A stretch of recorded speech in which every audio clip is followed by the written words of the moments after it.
तो यहाँ अगर आप देखें तो हमने एक स्ट्रिंग बनाई है, string S is equal to welcome, ठीक है।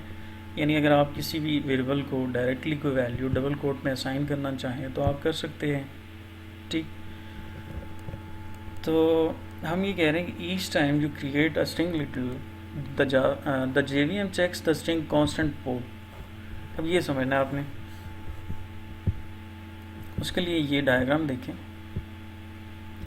हमारे पास दो स्ट्रिंग है, एक है S1 उसमें भी वेलकम सेव है, एक है S2 और उसमें भी क्या है, वेलकम सेव हुआ, ठीक है। और S1 जो है वो एक रेफरेंस वेरिएबल है, एक S2 रेफरेंस वेरिएबल है यहाँ पे हमारे पास। और ये जो हीप मेमोरी है, इस मेमोरी में हमारे पास जो है वो एक स्ट्रिंग कांस्टेंट पोल होता है। इसमें ये होता है कि जितने भी स्ट्रिंग लिटल्स होते हैं वो जाके वहाँ पे सेव होते हैं। अब इसका कॉन्सेप्ट ये है कि जावा में ये स्ट्रिंग लिटल या कांस्टेंट पोल जो बनाया जाता है उसकी रीज़न ये है कि अगर आप जो है वो एक ही स्ट्रिंग को मल्टीपल वेरिएबल्स में सेव कराएं, जैसे यहाँ हमने देखा कि एक S1 वेरिएबल है, एक S2 है, और दोनों में हमने एक ही स्ट्रिंग जो है वो क्या की है, सेव की है, वेलकम वेलकम, ठीक।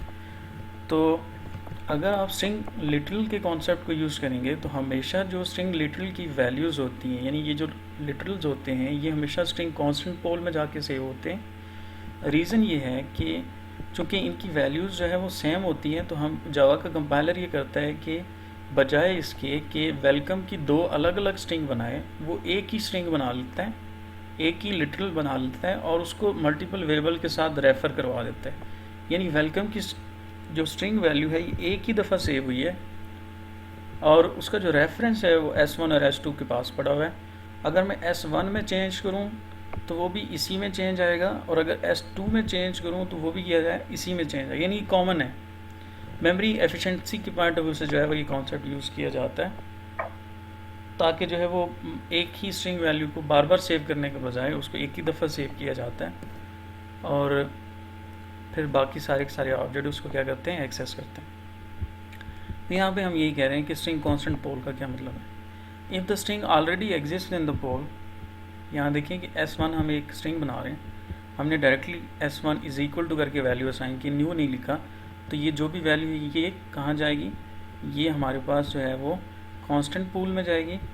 और जावा का कंपाइलर ये चेक करेगा कि कांस्टेंट पूल में वेलकम के नाम से पहले कोई स्ट्रिंग पड़ी है, चूँकि S1 की पहली स्ट्रिंग ये जो पहली वाली स्ट्रिंग है पहले से नहीं है अगर, तो वो क्रिएट कर देगा।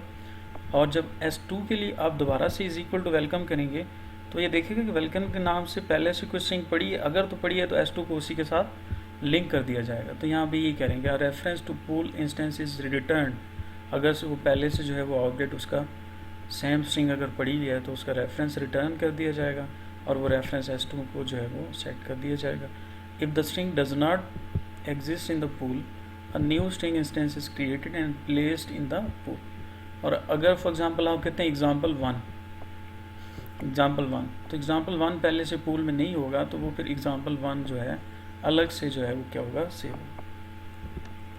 तो जब भी आपने इस तरह से स्ट्रिंग बनाई होंगी तो वो आपको ये प्रॉब्लम आएगी इस केस में कि उसकी जो वैल्यूज़ हैं वो क्या होंगी, सेम वैल्यूज़ होंगी। यहाँ एग्जांपल देखें, only one object is created. First JVM will not find any string object welcome। तो यहाँ पे अगर वेलकम के नाम से अगर पहले से जो है वो वैल्यू नहीं है तो वो कांस्टेंट पूल में क्रिएट होगी, ठीक है। तो ये वही चीज़ें जो अभी हम डिस्कस कर चुके हैं। तो यहाँ ये भी पढ़ना है आपने, जिसको हम कह रहे हैं कि स्ट्रिंग के जो ऑब्जेक्ट्स हैं वो कांस्टेंट पोल में जाएंगे अगर आपने उसको स्ट्रिंग लिटरल के कॉन्सेप्ट को यूज़ करते हुए काम किया। To make Java more memory efficient because, तो ये मैंने आपको भी बता दिया है कि स्ट्रिंग लिटरल का कॉन्सेप्ट यूज़ करना पर्पज़ ये है कि मेमोरी को एफिशिएंटली जो है वो हम इसको यूज़ करना चाह रहे होते हैं ताकि सेम वैल्यूज़ की रिपीटिशन ना। जो बेहतर तरीका है वो न्यू कीवर्ड है, तो जो सेकंड पोर्शन में हम बाय न्यू कीवर्ड को डिस्कस करेंगे।